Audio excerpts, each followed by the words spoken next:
We have a wonderful panel with us, and we'll introduce them in just a few minutes. But I want to thank some of our partners for this event because there'll be great resources for you following our panel discussion and our question and answers.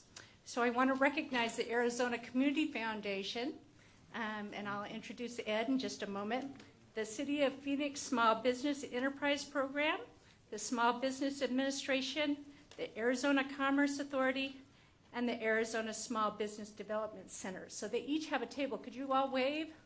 Here we go. So they'll be here as your resource following the panel discussion tonight. So it gives me great pleasure to introduce our partner from the Arizona Community Foundation, Ed Knight. Ed is the Senior Philanthropic Advisor and Director of Affiliates at the Community Foundation. Ed's a great partner with us, and he's also got 6 children. So if he looks young to you, he is. So he's a young dad. He does that full-time, I'm sure. But Ed's got a few words that he wants to share before we get started. Ed, thank you.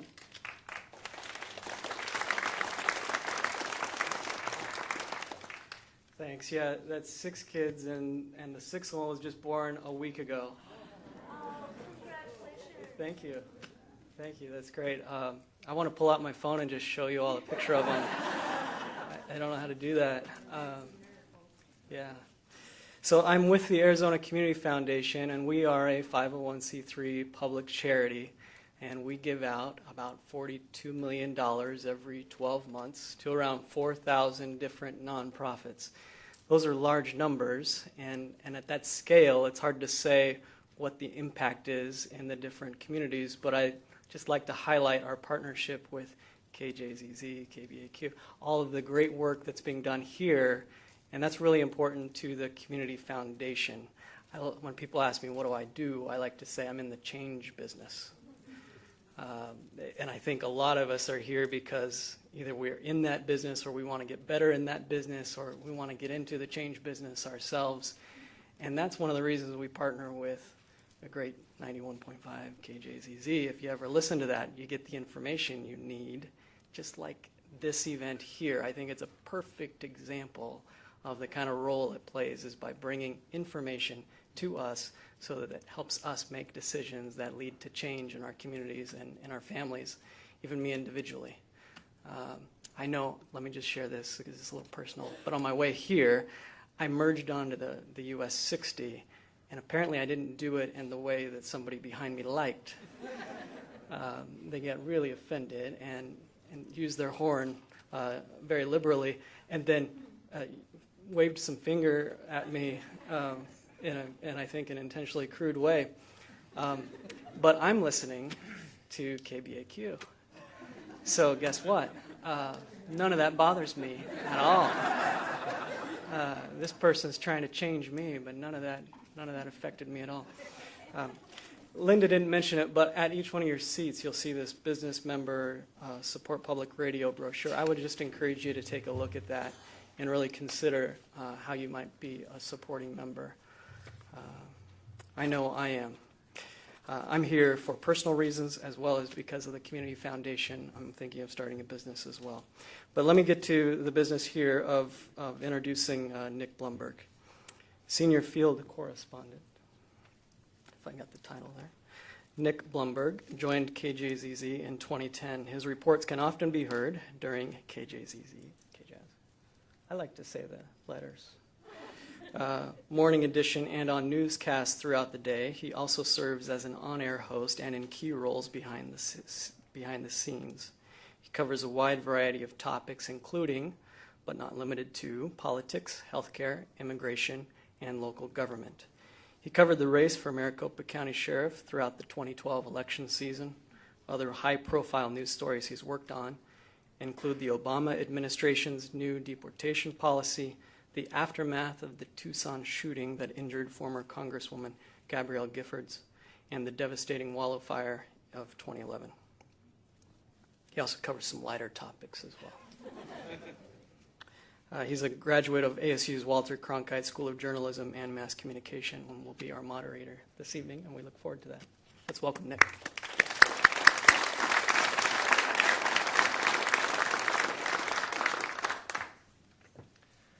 Hello, thank you all for being here. Thank you, Ed, for that wonderful introduction. I don't have any children or pictures that I could show you. I can show you pictures of my dog if you want, so you can come find me after. I'm very proud of him. In just a moment, I will introduce our panelists, but if you haven't done so, please make sure you silence your cell phones or put them on vibrate.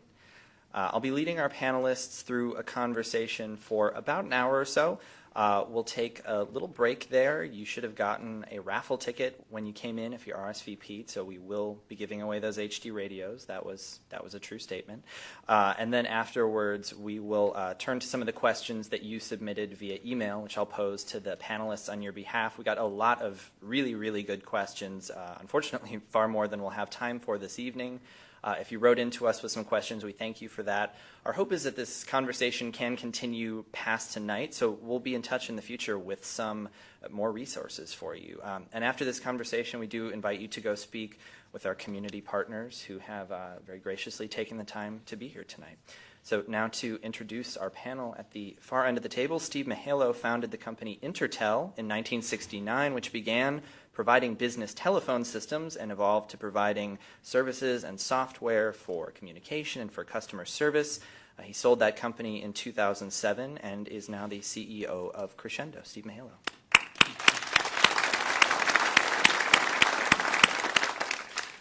Terry Borton and his wife, America Corrales, started America's Taco Shop in 2008. They based the food on the recipes that America helped her mother make growing up in Mexico. After opening here in the Valley, the restaurant is now expanding around the country, and if you've never been there, you should go. It's very good. Terry Borton. Chris Johnson is the CEO of TerraLever, which helps companies leverage the internet to market and grow their brand. He founded TerraLever in 2002, which you may remember was a fantastic time to be launching an internet-focused company, but he's still here, and he's helped out some companies that you may have heard of, Red Bull, BMW, both Apple and Microsoft, which I find very interesting. So Chris Johnson, thanks for being here.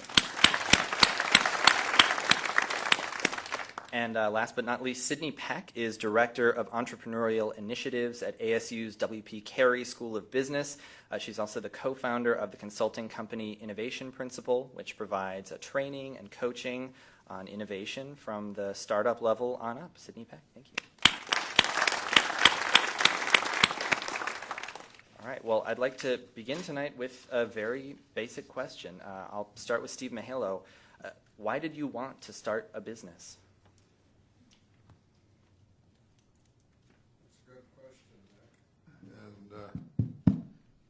Up and running here. Believe it or not, my main purpose was to provide jobs. So what were you doing for work beforehand, before you started your company? I worked for the telephone company for 2 years. Prior to that, I was in the Army. And during the period I worked for the telephone company, I decided it was more like being in the Army. There were about 1 million employees, and it took forever to progress in your job.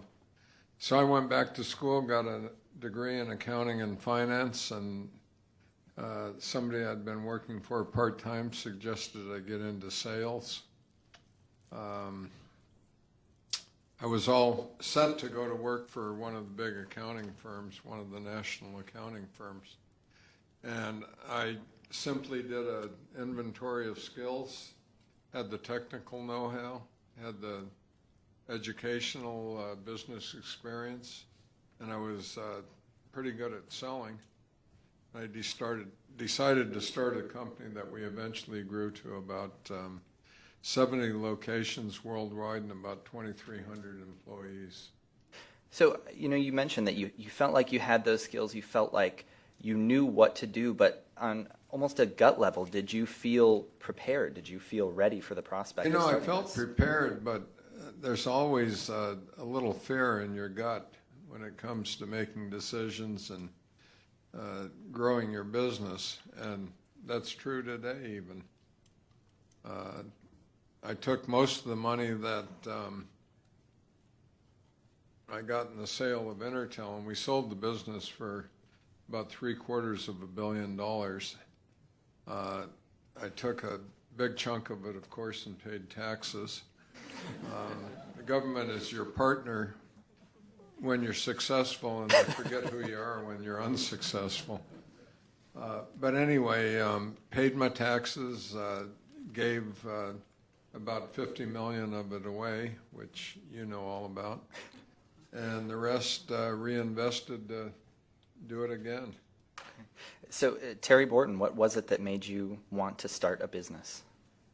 Ours is not Yeah, you have to. Now you're up and running. with I'll the be the communications. technician Yeah, here. right. Ours is not as exciting as Steve's.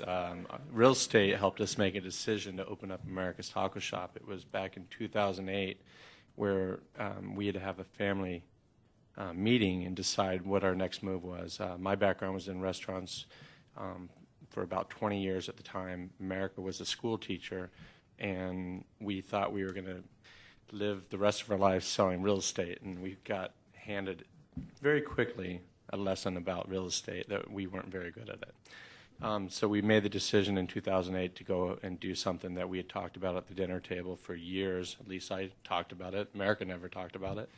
And I took her food and I paired it up with my background in restaurants, and we went for it in 2008.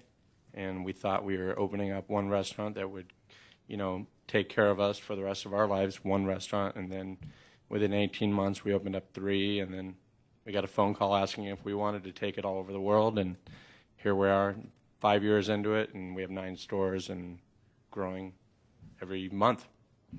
So when you first made that decision to take the leap to open your own restaurant, what was the timeline? What did you need to put into place for you to get that first location up and running? We found the building in March of 2008, and I thought we'd be open in June of 2008, but we didn't open until October of 2008. So what I thought and what actually happened were 2 different things, and I learned a lot along the way. I never owned a business, and I learned a lot of lessons in those 10 months of getting open. And, yeah. So, Chris, what was it that made you want to start your company? So I grew up professionally in a company that did professional services and technology, and we grew from when I started there about 15 people to 750 people. So that when the tech bubble of late 90s, early 2000s, I got to be a part of. We actually IPO'd a week before the tech bubble burst. So for a week, I was really, really rich. It's better than never. Yeah, and then all that went away, and then I spent a year flying around and laying people off and closing down offices and learning about that side of that. And so after doing that for about a year, decided that wasn't what I wanted to do anymore. And I left pretty frustrated in that I felt like I was an entrepreneur because I was doing a lot of risk-taking things, but and at the end of the day, I didn't get any benefit out of it. And then I, after some soul searching, realized I didn't actually put any risk into it either.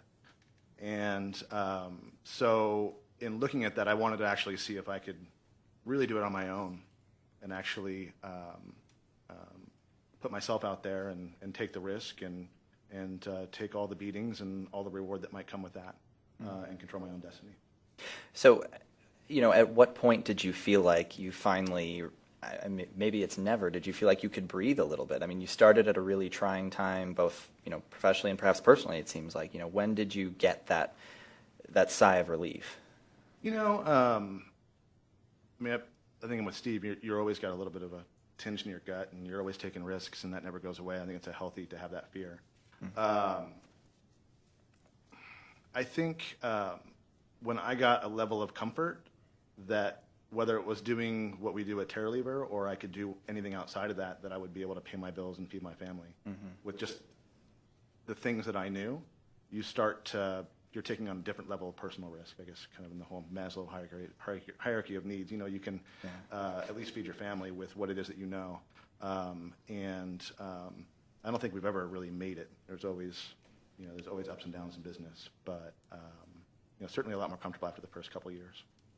Well, Sydney, I'll ask you both as someone who's been involved in starting businesses and also someone who works in the education side. Why did you want to start a business, and what do you see from your students, from the people that you interact with at WP Carey? What motivates them? So I'll speak to my first startup experience, which was with a company called Alaris.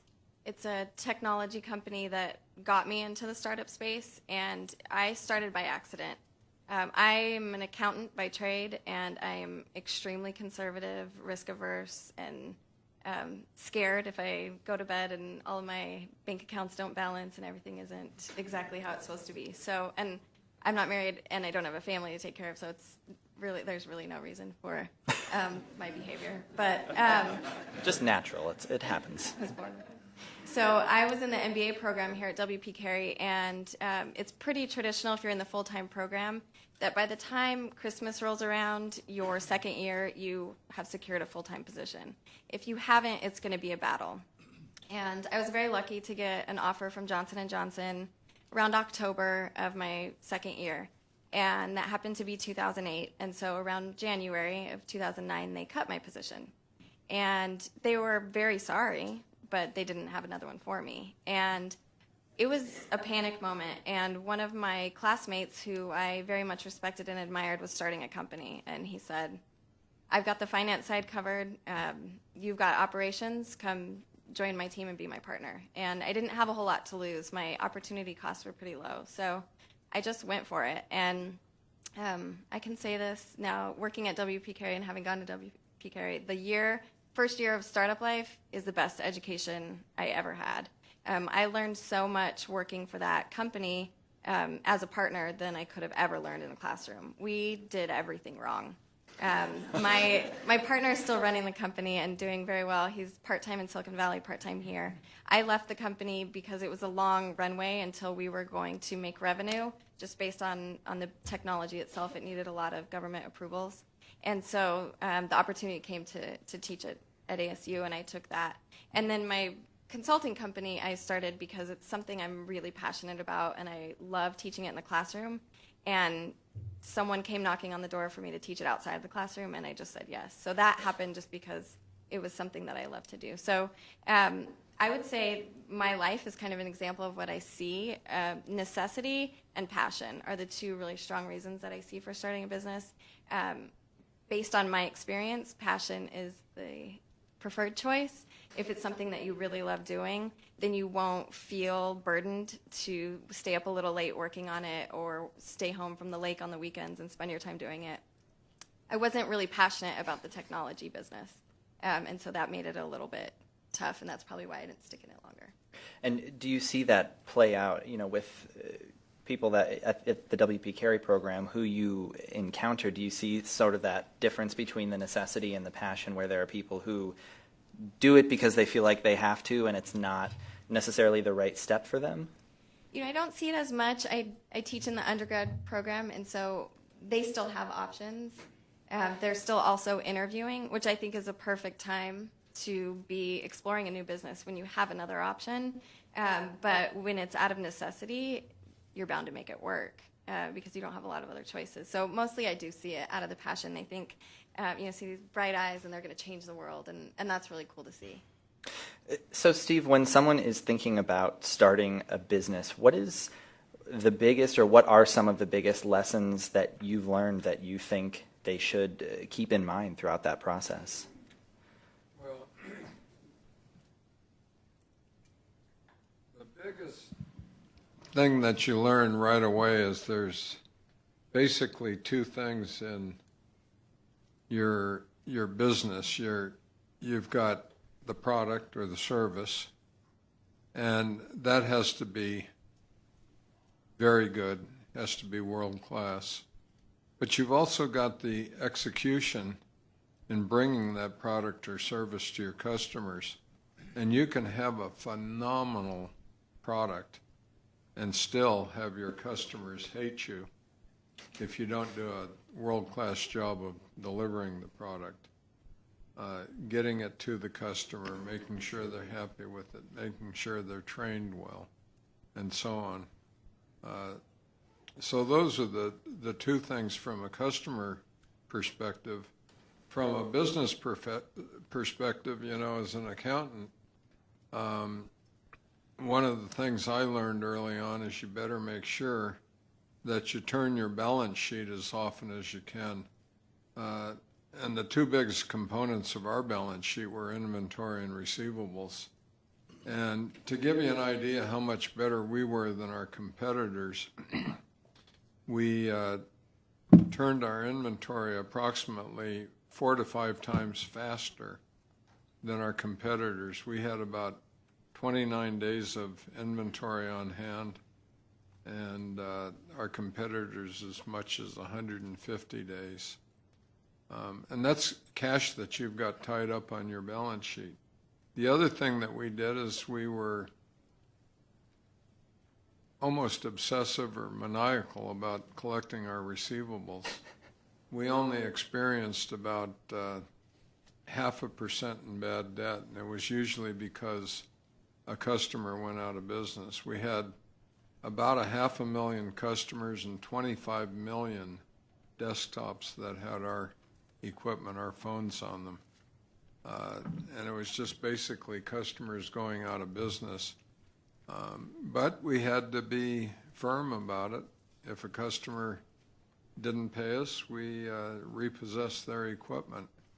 That didn't happen very often because we worked with them and we made sure they paid us. So I'd say those are the 4 biggest things: product, execution, turn your balance sheet, and make sure you get your inventory and receivables is tight and keep it that way forever. Well, and thinking about product and the execution, I mean, Terry, just talking to you beforehand, you're very passionate about the food that you make, and you said, you knew sitting at the dinner table eating this food before you had started this restaurant, it was something other people would like. So having that in place before your startup, was there a little bit of a learning curve with the execution part of it? When we got into the restaurant, America was back teaching in the first grade, so it was a little bit challenging. One of the biggest challenges opening up the restaurant was that she didn't have any recipes written down. Everything was in her mind, so I said one of the things that we need when we open up a restaurant is to have the recipes written down. So she went and wrote these recipes from the perspective of a school teacher, first grade. Okay. So she wrote them out very detailed for our staff, who are taller kids. So it was challenging at the beginning that America was still teaching, and I was in there trying to run the restaurant, and she would come on our lunch breaks. Fortunately, the restaurant was within a couple miles of her school, so she would leave on her lunch break, come to the restaurant, check the kitchen, check the food, tell them what they were doing right or wrong, most times wrong for her at the time. And then she'd go back and teach the kids, and then after school got out, she would come back into the restaurant again, and we did that for almost the first year. A lot of the things that we do today, we weren't doing 4.5 years ago in the restaurant. Efficiencies with tools and equipment, everything that she was doing was by hand. So one of the items that we have is ceviche. No one got to make ceviche except America, so every Thursday night she would come and spend 3 hours making ceviche for the weekend, and eventually that had to go away because my mom was taking care of our daughters every time that we had to do ceviche, and she was busy. And then, we just, as we got busier, we had to make a decision whether or not America was going to re-sign her contract, and we were too busy for her to go ahead and re-sign. So she came into the restaurant, and she was in the kitchen, I was in the front, and we were continuing to get busier and busier. It was our 13th month that we doubled in a 30-day period, and then I decided to go and open up the next 2, and we just continued to get busier from there. So this was a question that a lot of folks who wrote in wanted to know about. So Terry, I can start with you, and I'll ask each of you, how did you finance your startup, at least for the first restaurant? Initially, we thought we were going to self-finance it, and then the reality set in about 6 months into it that we needed more than what we thought. And fortunately, I had a great mentor. I was able to go to and get a personal loan, and he financed our first location, and then from there on, we were able to self-finance stores number 2, 3, and 4. So fortunately, I had someone that I can go to that I had been in the business with that was able to help us out and believed in what we were going to do. And I remember him telling us that, I don't really believe in what you guys are trying to do with the restaurant and opening it up. I don't think it's going to work, personally, he told me. But I know who you are, and I know that the money will come back to us no matter what. And fortunately, it worked out, and I was able to repay him. He doesn't sound like a very encouraging mentor, I'm sorry to say. So, Chris, when you got started, how did you finance it? Yeah, with our savings. Yeah. But I mean, we were in professional services, so it was me and a laptop and a smiling face and in my car driving around trying to convince people to give me money because I was smart. It's, you know, and then from there, scaling it really has a lot to do with understanding your cash flow, receivables, payables, and doing creative things to make sure you can make payroll along the way. But the whole way we've been self-financed. So, Sydney, you mentioned the first company that you got involved in, you actually got to be a little bit hands-off with the finances. Was that kind of hard for you? I mean, you said you were an accountant. You said you stay up nights about this. So was that difficult to not be, in touch with that part of it? When you're in that position, you pretty much have an eye on everything that's going on. You wear every single hat when you're one of 2 or 3 people starting something. But our initial seed money came from the technology itself was licensed from Rolls-Royce Ventures. So they have an engineer that accidentally came up with the technology that our signature device used. And so they obviously didn't want to develop it because it's not a part of their core business. And so they gave us rights to the technology, and then they gave us $50,000. And so coming out of the MBA program, I was like, yeah, $50,000. We can take over the world. And, you blink, and it's gone. And my piece of advice from that is we came into it kind of backwards because we won a competition. That's how we got the rights and the seed money. But I would never again take money from somebody who is significantly stronger than I am, and stronger in any sense of the word, because Rolls-Royce had complete control over that scenario, and we were in a tough situation. There was really no way to bring in additional cash without us completely losing control of our company. And there were a lot of other things that they weren't willing to budge on. So if you have the opportunity to self-finance or take a loan from somebody that you trust, most certainly I would recommend that, because taking money from another organization who will pretty much tell you what you're doing turns out to be exactly that. They tell you what you're doing. Well, when you say someone who's stronger than you, I mean, obviously Rolls-Royce is a pretty formidable company, but, if someone's looking at perhaps a bank or, a financial company for a business loan, something like that, would that still give you pause? Yeah, so I don't mean for a loan necessarily, Right, for but investment. for so investment a money. stronger investor, and that we should all be so lucky to be up for investment from a VC firm. That happens to a very, very small percentage of folks. But if you're in that position, or even with a local angel, you want to really understand that person's motivations and the terms that you're signing on to, because it can be really exciting to say, oh, somebody wants to give me a couple $100,000, and you just want to sign. But you got to sleep on it. Take that moment to really reflect on it, because if you take the money from somebody who wants something different than you want, you'll end up in a bad place. So just don't get too excited when you see dollar signs, mostly. Just think about it. And Steve, you'd mentioned it a little bit, but when you first founded your original company, how did you finance that? Well, I had worked as a salesperson after I got out of college, before I went to work for the accounting firm. Actually, I never went to work for the accounting firm. But I had made about $30,000 or $40,000 in commission, and I had saved every penny of it. I borrowed about another $10,000 or $15,000 on credit cards, and then I brought a partner in that put about an equal amount in. So we had about $100,000 in capital, which is probably equivalent nowadays to $500,000 or $1 million. And within about 2 years, I'd earned it all back and enough money to buy him out at a nice profit. That was the first business, and the rest of it was, we also were a public company. We raised about $100 million in my first business over the years, paid dividends and bought back stocks. So we returned around $1 billion to our shareholders. The second business, I've just basically rolled everything from the first business, and I put it all on the pass line. If any of you ever go to Vegas, I've got $60 million invested in this second business, but in our first year, we've already got over 1,000 customers, and we're doing more business in our first full year of selling. We've been in business 5 years, but the first 3.5, 4 years was getting our licenses. We're a telephone company worldwide. We're a New York Stock Exchange company. And in the first year of selling, we've done more business than the first 10 years of my former business. So you can see, but here again, huge investment, huge risk. And it doesn't get any easier. As Sydney said, you go to bed at night with a lot of fear in your gut. So, Terry, you mentioned mentorship in Sydney. I know that's something that is pretty important to you as well. Can you talk about the role of a mentor and how that can affect your path as a business person, either of you? I'll jump in there.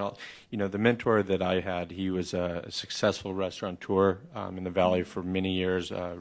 Owned a company called Big Four Restaurants. From Chicago, he'd seen everything in the world of restaurants. So I had him as someone I can bounce questions off of, get direction, get advice, and he was invaluable, as we were getting up and going and just kind of giving me a direction down the path to, open and continue going on through that first year. And, I'm still able to utilize his expertise today. Some of the things we don't agree on, I've been told that certain things weren't going to work, which still today have worked out very well. Yeah. One of them being that he said the restaurant wasn't going to work when he loaned me the money. Sydney? So I've been really lucky. I was able to create a personal relationship with one of my professors when I was in the MBA program, and she is now the dean of our business school. And so she's been a really strong female figure in my professional career who has inspired me 100 times over. But in general, my advice on mentors, I've had people who will find me on LinkedIn and send an email and say, can you be my mentor? And, it sounds funny, but sometimes people feel so desperate to find somebody who can mentor them. A mentor is a very special relationship, and it's one that you build over time, and it's with someone who you like and who likes you, and you like to spend time over drinks or coffee talking about your business or your plans or whatever. So those should come naturally. And if you don't have someone in your life who is someone to look up to necessarily, start attending more and more events like this and networking and meeting people and inviting them to coffee and building those relationships. Because a mentorship can't be forced, but at the same time, it can be the turning point for you. It can be the reason you succeed if you have the right relationship. Chris, I'm curious, for a new business, how important is the idea of their brand? Is this something people should have in mind ahead of time, or is it something they develop along the way, or kind of a combination of the two things? Yeah, I think if you're thinking about brand in the right way, it's really important. A brand is the experience that people are going to be having with you. So in our case of professional services, the brand is every person that interacts with another customer or somebody out in the marketplace. And that's really, that's your reputation.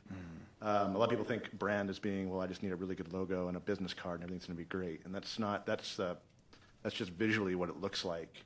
To really figure out what your value proposition is and who you're going to be and your corporate values, I think it's incredibly important, and it shouldn't be something that really changes a whole lot as you move forward. And when you think about, many startups will have a really tight budget, in the first year or two, or maybe 10.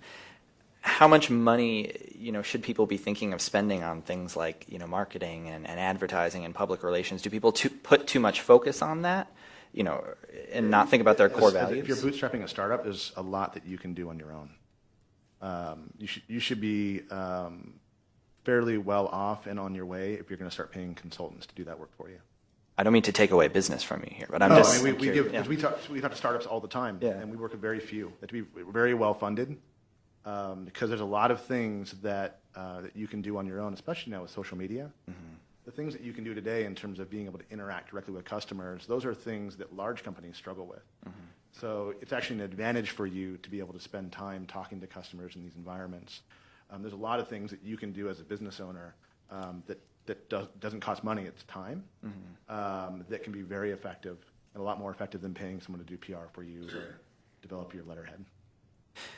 Earlier, when Steve had mentioned that he sold his company for that was $1 billion with a B. So is there something that lessons you've learned running a very large business that someone who's, worked maybe for a small business or is interested in, starting a small business, are there lessons they might not think about, topics they might not think to try and cover that they ought to? Yeah, size isn't the most important thing. I think your passion, as Sydney put it, if you're not passionate, if you don't have the passion in your business, and it's destroyed a few relationships in my life. It's my kids actually thought I worked at the airport. I traveled so much for the first 20 years, maybe. But I lived and breathed, and I was part of the business. And it hasn't changed any. So you have to be prepared to make a few sacrifices along the way. What have you done in the course of running a business that you're proudest of, or that you're happiest about? Well, we employ a lot of engineers, folks with advanced degrees and lots of experience, and some of the things they design is just, I'm not an engineer, so it's like rocket science to me. But I understand the market very well that we sell into, and I understand what people need, and I understand how to drive the cost down. And the most exciting thing to me is just seeing what comes out of our engineering department and their creativity, and it's like putting a jigsaw puzzle together, just seeing how all the pieces come together. And we always strive to drive the cost down in whatever we do so that our customers are paying less and they're getting more. And I think that's a pretty good business model. Terry, when you first got started, what were the biggest pitfalls that you encountered? Some of the biggest pitfalls that we encountered in the first year was just, growing from something in an area that probably wouldn't be ideal for a piece of real estate to be, found to start a restaurant. We opened our restaurant in an old house that was built in 1923 in the Coronado neighborhood on 7th Street. It was something that I saw a vision, and when I brought my wife over to take a look at it, she said, "I'm not seeing anything that you're describing." So we're seeing something totally different. And I believed in, I had the passion, and I believed in the product that we were doing. And those pitfalls, I looked at them in a different way and said, my drive and my passion is going to take those pitfalls, and they're not even going to come into play, because I'm going to do whatever it takes to, come in earlier, stay later, to make sure that the location wasn't going to keep us from being successful at that location. And, we didn't have any parking spaces. That was another pitfall at the beginning. And, we got up to where we would have 500 people come through the door on a Friday or Saturday. And we took a bad location and turned it, with a great product and made it work. Chris, what about you? What were the pitfalls you encountered? It's just so many. Some of your favorites, or least favorites, I guess? I think when I started, I would rely a lot on friends and people I knew from business at my previous role, and some hard lessons of learning that just because you work with somebody and they're your friends, that they don't necessarily understand how business works. So I tried a lot of my relationships, and you start to realize that your friends can be friends, and then business people are business people, and just because someone was good at doing something in a certain company doesn't mean that you should be contracting with them or in business with them, because they might have different ethics than you have, or a different way of understanding about how business works. So I've been a lot more careful as we've gone on in making sure that expectations are right and set before entering into those. Sydney, do you think there can be a value for people who want to start a business to write a business plan down? I'm not a big fan of business plans. You need them for money. So if you need to go to the bank or you need to sit with an investor, you need to have a well thought out business plan. But I am of the school of thought that as soon as you finish writing it, it's wrong. The second you hit save, on your final sentence, something in your plan has changed. And the second you go out to see customers, the assumptions you made and put in that plan are wrong. And so I prefer a business model. So we happen to use a business model canvas as a visual tool in the classroom and in my consulting, but it can be whatever. It can be just a list of bullet points, whatever works for you visually, but it's the same information, and you're identifying who your market is, what your channels are, who you're going to partner with, how you're going to get your money, what your costs are, all that, but you're doing it shorthand and in bullet points because nobody else is going to read it but you. And you just need to think about it. And sometimes writing it down and going through that exercise can help you think about all the different areas that maybe you didn't think about. So you need a format and you need a plan, but the traditional business plan, 20, 30 pages, is really, as far as I'm concerned, in the early stages, completely unnecessary unless you're asking somebody for money. Otherwise, you should be out talking to customers. You should be out building the core of the business, not in your room writing something down. So it sounds to me like the model, the way you look at it, is much shorter and much freer form. Do you think there can be the danger that people get too, it sounds like, too set in what that plan says exactly, and that they lose sight of what they could be doing? I think that happens more if you write down the full plan, because there is that tendency when you're building a business, you hear people refer to their business as their baby, and you take it so personally if the market isn't right, or if you chose the wrong channel, or if someone gives you some brilliant input, but you are so stubborn because you came up with the idea the way that you came up with it, and that's the way it's going to be. I think that happens a lot more. The more material you create, the more in love with your baby you are, and someone's going to tell you your baby's ugly, and if it's the right person, if it's the market, or if it's a really smart mentor, you should listen. And then if you just have a one-pager, you crumble it up and you try again. And so I think that doing the model helps you not be attached to it. Poor baby. Steve, what are your thoughts about that? Do you think there can be a value in a plan or a model like that? Well, I think it's important to know the direction of the company so that all of your people understand where you're going and what the objective is. But I agree with Sydney. If you have a detailed plan that generally, at least in our business, with competition and a very fluid market, a very dynamic market, it's practically changed, and there's something different in the market that you didn't anticipate than when you wrote the plan. So I think communication is a much more important tool than writing a plan. But she's right. If you're out getting money from investors, they want to see a real nice PowerPoint and all the bullet points, how you're going to do this, that, and the other. And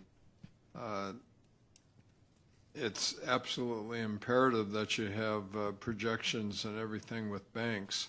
But that's a two-edged sword. They're going to hold you to those projections as well. So you better make sure they're aggressive enough to get the money, but conservative enough that you can make your numbers.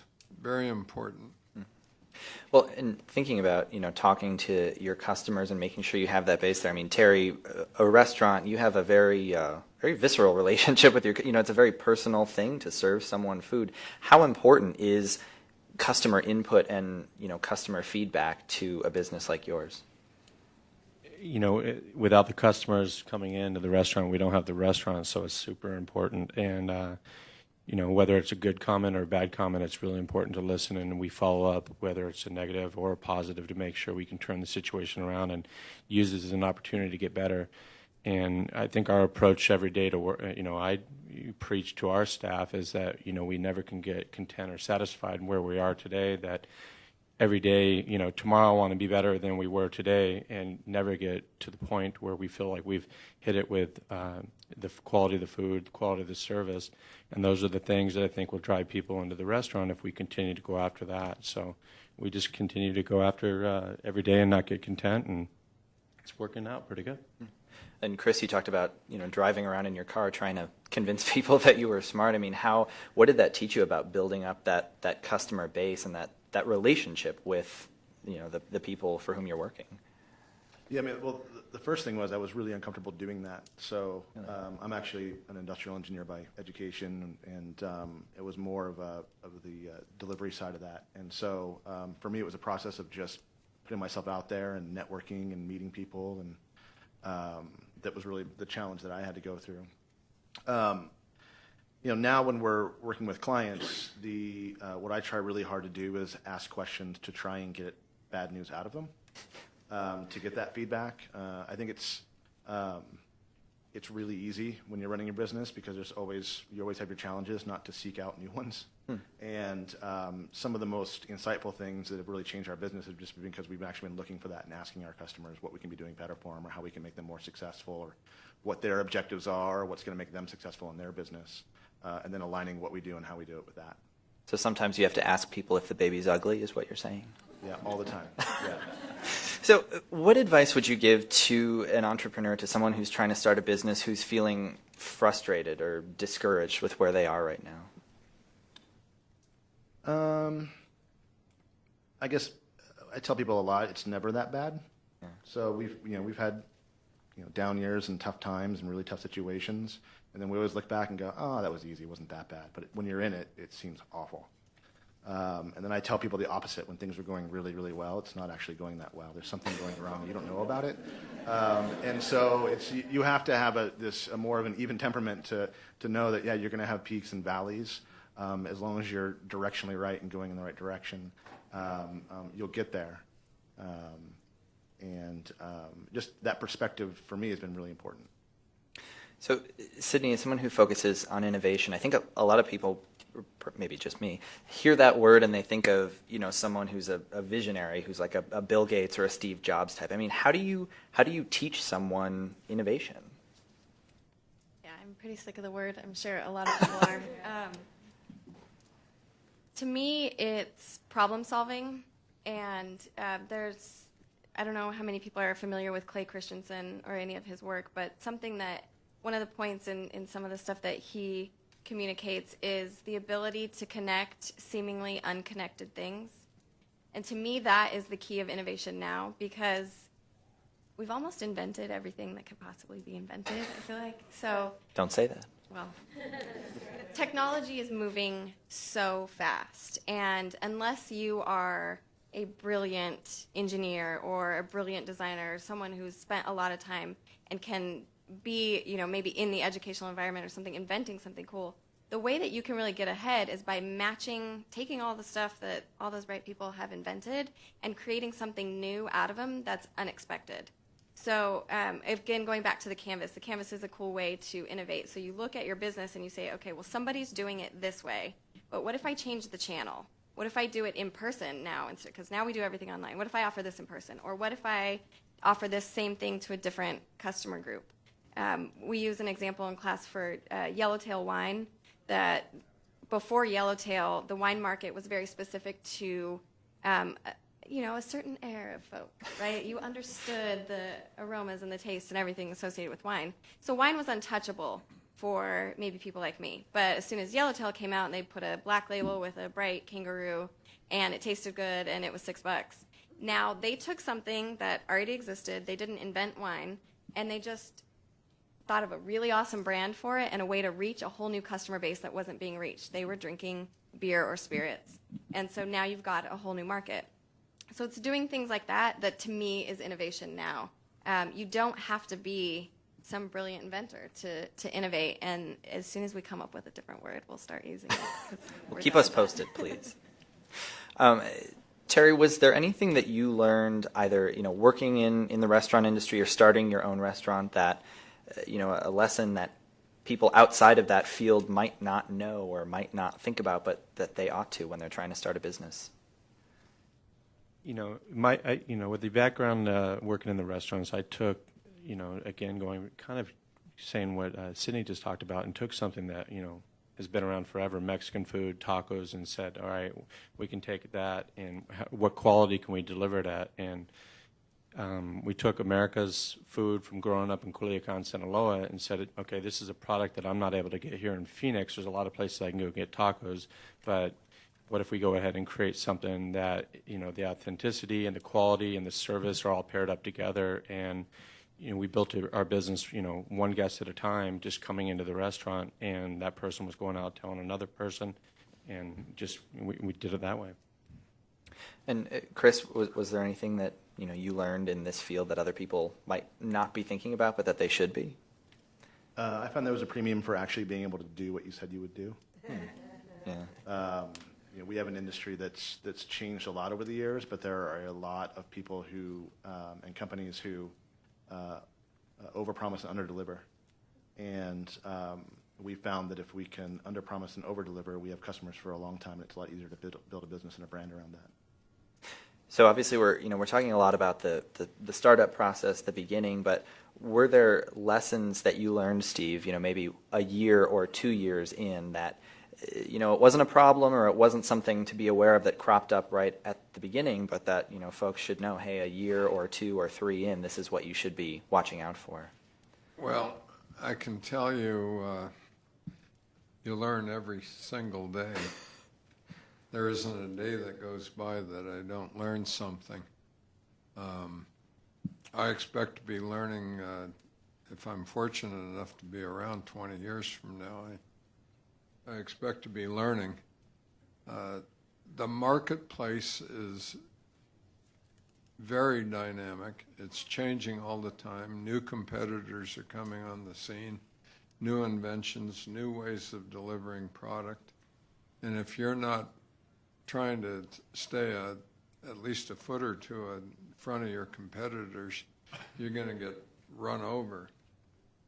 So you need to study a lot, you need to read a lot, you need to know what's going on in the market, you need to know better ways of doing things, more cost-effective ways of doing it, or somebody else will figure it out and they'll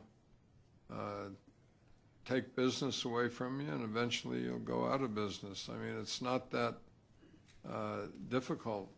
Look around at all the airlines that have gone out of business because they treated their customers poorly, they treated their employees poorly. They didn't care about anything but money. I've worked for 5 years and haven't received a nickel yet. I only get paid if our stock does well. That's the only way I'll get paid, and I haven't seen a payday yet. For folks that believe that business people are evil and greedy, there may be some evil and greedy people out there, and I'm sure there are. On the other hand, probably 99.9% of them are just like all of you in this room. They work hard, they want to see their kids have a better life, they want to do something that's meaningful. And if you can use that as your guiding principle, you'll be successful. But make sure that you're a student your entire life. How significantly did your company, your business change, over its lifetime from what you thought it would be when you started it? And how do you navigate that change?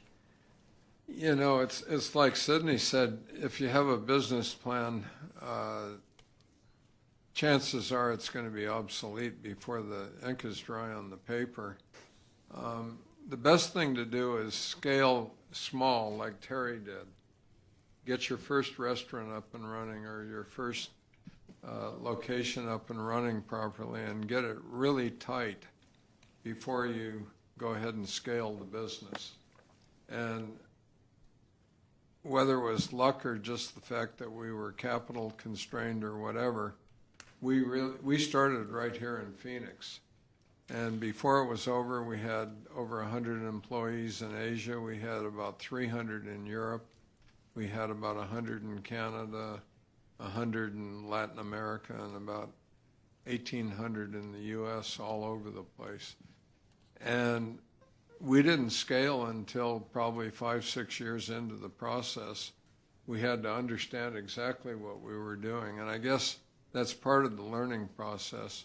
But too many folks they scale before they're really ready, and they run out of money, and they run into a train. You know, the light at the end of the tunnel is not always a light. It could be the headlights from a train. So. Sydney, for people who have gotten a business degree or even just taken some, business classes, what can be the difficulties of, translating the concepts that you learn in a classroom into starting and running a business? Translates perfectly. Oh, okay. Well, let's go home then. It's completely different than you expect it to be. Business practices are the backbone of what you'll be doing, but as you've been hearing from everyone on the panel, it's the late nights, it's the blood, sweat, and tears that you don't expect. I mean, you can pull out your finance book in 6 months after you've taken the class and reteach yourself and go back to it, but there is no way to experience in the classroom what it really feels like to be purely exhausted, or to be, today I go home and cry, and tomorrow I have the best day of my life. And it just always, up and down until you really get to that safe place. So I think if you happen to be in a learning environment now, the best thing to do is to apply it as quickly as you can. So even if you're building just a fantasy business in your mind at home just to go through the motions, creating that business model and applying what you're learning in class. Or if you happen to be employed somewhere and maybe your boss will let you, consult for free on the side and teach what you're learning, if you can apply what you're learning sooner rather than later, that's how it's really going to stick, and that's how you're really going to benefit from what's happening in the classroom. Best case scenario is that you're in school while you're building your business and you can apply right on the spot. But the best scenario that you can make so you're actually applying is really how you can do it. We all have a lot of ideas. Certainly, a lot of mine are not always very good. But how do you know when you've come up with an idea and it's something you're really excited about? When do you reach that point that that might not actually be the right tack to take? That might not be the right thing for my business to do. How do you make that decision to stop trying a particular thing? That's a really tough question. I hear from a lot of entrepreneurs over and over that, it's like the saying, it's the darkest before the dawn. Mm-hmm. That moment where you just want to give up, the next day is where it happens. And if you're being innovative, sorry to use the I word, if you're being innovative enough, people are going to tell you that it's a bad idea because they don't get it. People are going to tell you your restaurant's never going to work because they don't get it. They're not in it. So you will always have people telling you it's a bad idea. You should also have people telling you that they're excited about it and that it is a good idea.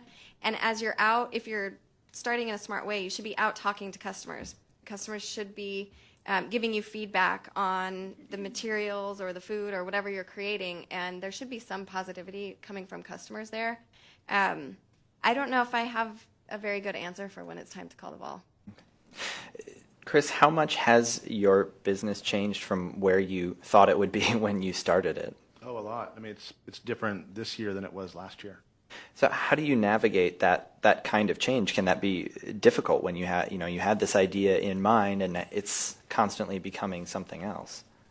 No, that's actually what I really enjoy about it. I'd be really bored if it was the same thing that I created 11 years ago. The fact that we are constantly adapting to what it is we're hearing from clients, getting better at what it is that we're doing, changing our model so it's a more healthy business model, makes it a lot more enjoyable for me. So we're in the business of solving problems for our clients, and at the same time, I'm also solving our own problems and getting better at what it is that we do. Terry, you worked in in restaurants for a long time before you ended up opening your own restaurant. For people who are working in a particular field and want to stay in that field but go into business for themselves, what advice would you give them? I would say you have to believe in what it is that you're setting out to do. I remember someone asking me early on when I was a manager at one of the restaurants that I worked at if I ever wanted to own a business, and I remember saying, no, I don't. Well, that changed within like 3 years, and next thing I'm doing is opening up a restaurant and telling my wife it's going to work, and she's telling me, no, it's not, I need to go back to teaching. And it was just that belief in what it is that we were setting out to do. And it's still the same belief today that I had when we opened up the restaurant, that I knew in my heart that if I put out the effort and the work to make it happen, I knew I could be successful with it. And, being resilient and persistent along the way helped out a lot as well. All right. Well, we're going to take a short break. You four, please stay there. We do want to take the chance right now before we go into the Q&A with the questions that you submitted to go ahead and do the HD radio giveaway. Do we have our little raffle tickets? All right.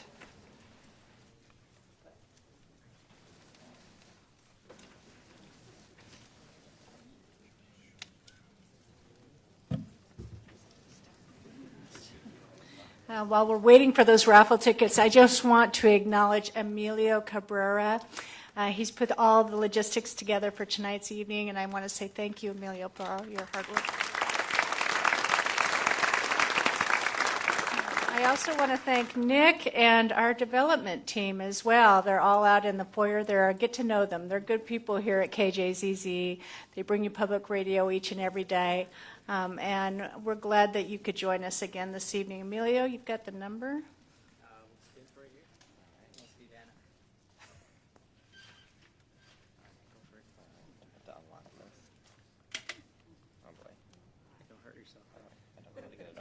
There we go. This is my first raffle. I'm sorry. All right. 053121. All right, come on up.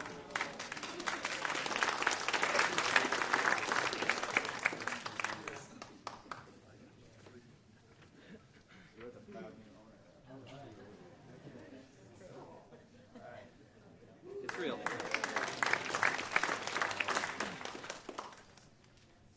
Oh, that's right. And you can take the opportunity to listen to 91.5 HD2. Jazz PHX. It's the only station it gets. Yeah. Yeah. All right. 053044.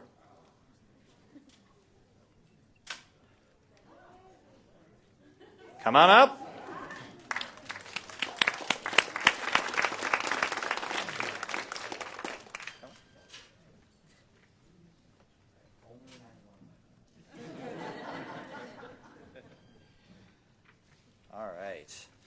Well, we got quite a few questions from all of you. Very, very good questions. One of the things that I was curious about, we had a couple people who wrote in to ask if there were, books or if there were sources of information that, that inspire you, that you like to turn to for some guidance. Is there anything, Steve, that you, found to be a really good resource? Yeah, I think one of the things I did is I read a lot of biographies. The presidents are always a good place to start. But industrialists like Andrew Carnegie, Bill Marriott, anyone that's built a big business, you'll learn as much from that sort of a thing. And make sure it's a biography, not an autobiography. So they can't skew it in their own favor. They take a little bit of literary license. And then ask a lot of questions. Like Sydney said, and I think everyone on this panel, Terry said, find yourself a mentor or multiple mentors, people that have also done it. Ask a lot of questions. As a kid, I don't know, most of you look a little too young to remember phonographs or record players, but I was accused of being vaccinated with a phonograph needle. I asked so many questions. So ask a lot of questions. Read a lot of biographies. Yeah, Terry, any advice for that? My books that I like to read are stories in regards to restaurants. So, I like Starbucks story, Howard Schultz. I've read his books. In-N-Out Burger is a great one that I like to read. I read it over and over again. So those are the stories that I've read for the restaurants. Chris, what about you? I get really frustrated by business books because sometimes they're overly simplistic and it's hard to figure out how to how to turn the story of Nordstrom into my business. I take concepts away from those, but I get a lot more value out of talking to people and being connected to other business owners who may have been through a challenge that I'm foreseeing or going through right now, and talking about what they thought of and what they did to get through it. Sydney, any recommendations? Well, the book I have my students read, of course. Well, obviously. I really like The Art of the Start. It's by Guy Kawasaki. He's an investor and an entrepreneur in California, and he just speaks in a very simplistic manner, so you don't have to be up on all the latest tech terms and everything to understand. It's very basic, very straightforward, and his lessons apply to really any type of business. And then we're fortunate to have access to a lot of really successful entrepreneur and investor blogs with the lovely internet these days. So I read a lot of blogs. It's also important, going back to earlier talking about connecting seemingly unconnected things. To me, I just try and read as many different things on a daily basis. Read a lot, talk a lot, learn about the world around you, even if it doesn't seem directly related to the business that you want to pursue, because you never know where that light bulb's going to come from. You might want to start a yogurt shop, and you're reading about Facebook, and there's just something that happens there. So be open. Don't just be in one specific space for reading, but be open to learning a lot of new things. So a small business owner, particularly during a startup, is going to be wearing a lot of hats. They're going to have a lot of different things that they're trying to keep balanced. What advice would you give to someone for how they can best stay organized? What do they need to be doing? Chris? Organized? Yeah. Yeah. Not your specialty? Yeah, I mean, if you're talking about, in true startup mode, you do what's necessary. You do have to wear all those hats, and a lot of those don't fit, and they're things you've never done before, but there's nothing more motivating than impending failure. To actually take those things on, you learn that they're not as hard as maybe you thought they were, and that you can do those things. And I think that's one of the more enjoyable things about starting up a company, is figuring out all the things that you'd never thought you could do that you can do. Terry, what do you think about that? Being organized and being myself, we're not on the same page at all. And I'm amazed that I make it through some of the days with what we have to entail at the restaurant. You have to wear many different hats, and it really comes down to making decisions for me to be able to, not have to rely on someone else to get the answer, and I can do it myself. And I learned a lot from both, making the right decision and making the wrong decision. So if it's difficult for you sometimes to stay organized, what is it that keeps you going? Is it that passion that you have for your company? It's surrounding myself with good people. That's a big part of it. If I were by myself, there's no way that I could do what we do on a daily basis. But I just have always been able to put great people around me, whether it's my brother who's worked for us since the beginning. I've had a lot of different family members, a lot of people in the business that I've worked with that have been able to help make me better in my day by having them around to help support. Well, that leads in very well to the next question from the Q&A list, enough so that I think you may have written it in yourself. And Steve, I'll start with you. How can a new business attract employees that are going to add value to that company? Well, to begin with, the CEO needs to be a visionary, and not in the sense that you're projecting something like Star Wars or anything like that, but you have to be passionate. You have to be an evangelist in what you believe. You have to understand your market, how big it is. Obviously, Terry has a great market. People need to eat. And it seems like everyone loves Mexican food. It's either Italian food or Mexican food. But, this country is becoming more diverse, so we have all kinds of food, Indian food and Japanese food and so on. So you've got a terrific situation in your business. We happen to be in the same situation where our product applies to everyone on the planet. That's 7 billion people that could use, well, there's probably 1 billion or 2 in countries that are lesser developed that can't use it just yet, but they will. And what we provide is products that help people communicate, and we drive the costs down. And as far as being organized, I think every day you need to have a mini business plan, if it were. And in my case, it's just keeping a detailed calendar that keeps me on track so I know what I'm doing every single hour of the day. And you have to be careful not to let people distract you. You know, if you go to the restroom or to the water cooler, there's bound to be somebody there that's going to ask you a question. Sometimes you have to say, you know, answer it if you can, as quickly as you can, and then excuse yourself and get back to work, because staying on track is very, very important. Well, Chris, you talked earlier about some of the challenges of finding the right people to work with. How do you, when you're getting started, how do you find the right employees? I mean, when you're getting started, it's about finding people who, I guess, align with your values. Mm-hmm. That's probably the most important thing. I think as we've grown, it's been a lot more about how do we find people that share the same passion, what we do of solving problems and being involved in technology and marketing.